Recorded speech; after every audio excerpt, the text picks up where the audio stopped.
cease to resist, give him my goodbyes.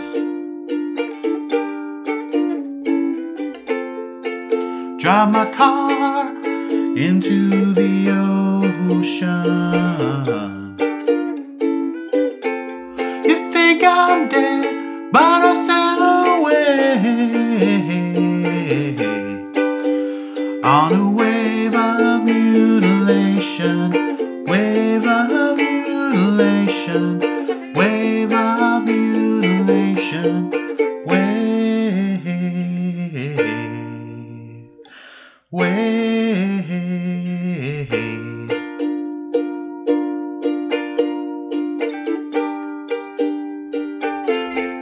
I've kissed mermaids, rode the El Nino,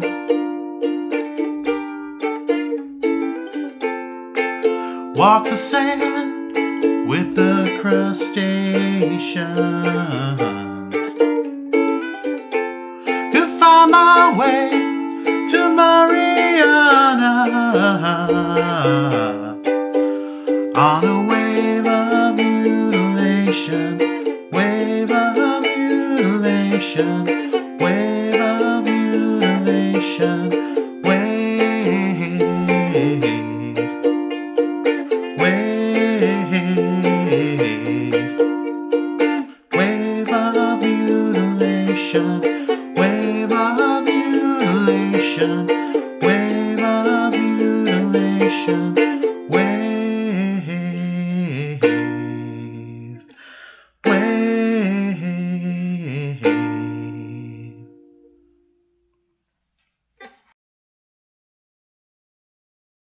All right. Welcome to another episode of It Might Get Personal. I'm David McCreath. My guest today is Steve Calderon. Good. And Steve performed Wave of Mutilation by the Pixies. Yep. So tell us about that song. Tell us why that song. Well, I guess it's more the Pixies than the song. Yeah.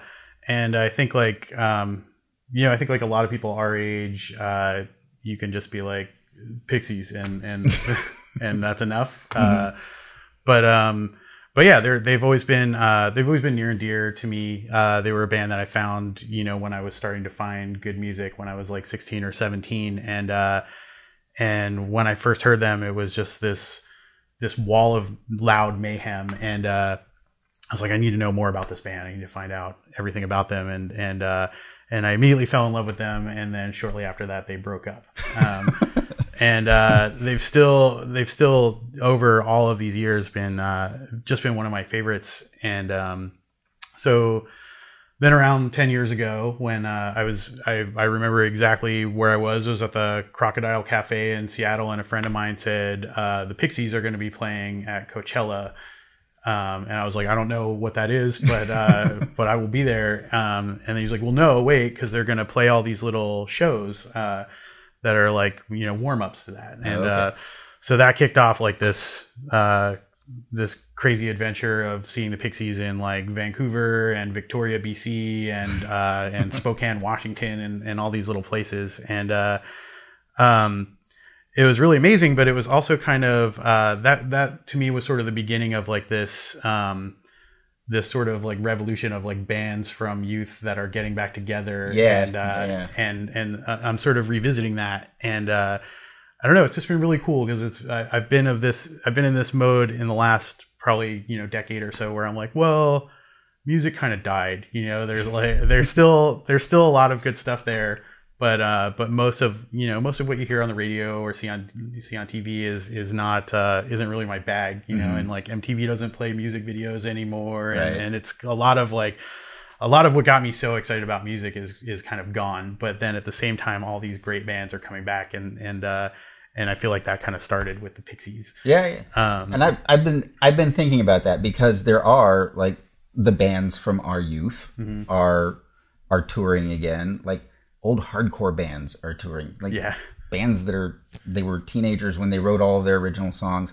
The Black Flag Mm-hmm. and Flag, right? Yeah. Are you familiar with this thing? Yeah. Okay. So that's a little. It seems like weird. there's a lot that are like, oh, it's the original band minus one guy, and plus this other guy, whatever. Yeah. But so there's bands that are just touring their old material, which seems to be sort of the rule. Yeah. Right. And then there's other bands that are trying to write new stuff, like Gang of 4, put out an all new album.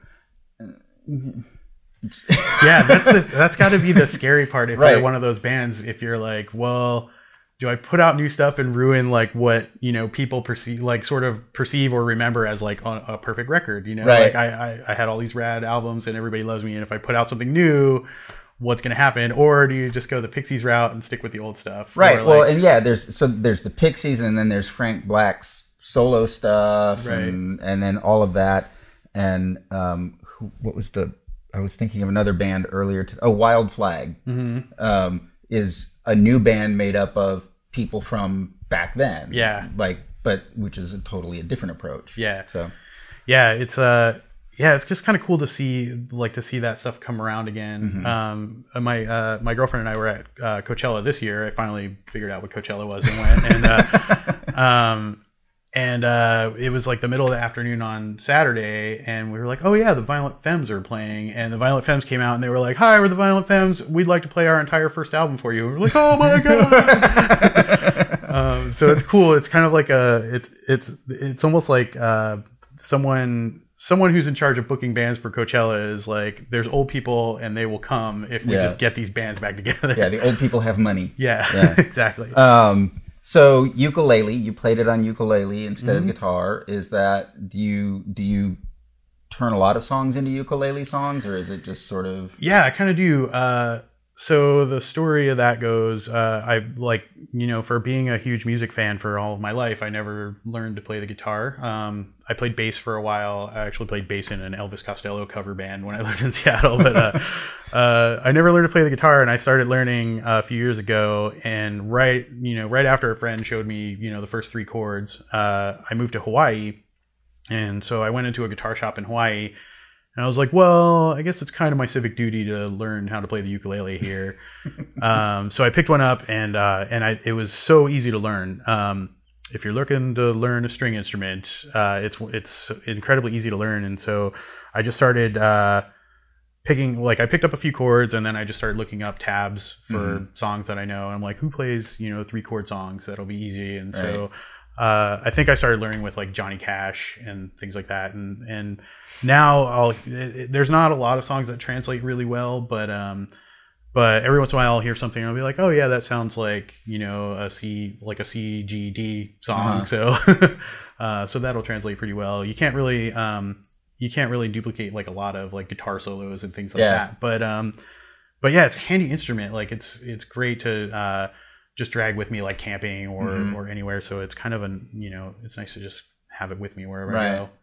Because I was listening when you said you were going to do this song. I went back and listened to Doolittle some, and I'd forgotten just how much production they put into that record. Yeah, like there's so much going on every single song, and then you strip it down to a ukulele, which I think that's the key with like figuring out like what songs sound good on the ukulele is like if you can distill it down to just like the main the main chord progression, and it still sounds like the song or like something as good as the song or sort of as good as the song, then it works. But yeah, there's some other stuff where it's, especially Pixies songs, where there's all these noodly guitars that without them it's just not the same song. Yeah. So yeah, I tend to look for stuff that's that more kind of relies on the chord progression and singing. I'm trying to get better at singing too. You did really great. Thanks. I mean, you have a very nice voice. I enjoyed it immensely. All right, cool. Well, thank you for coming in. Thanks for having me. Thank you for playing the song. I'm David McCreath. This is Steve Calderon. The song was Wave of Mutilation by the Pixies. Yep. And we will see you next time. Bye. Thanks.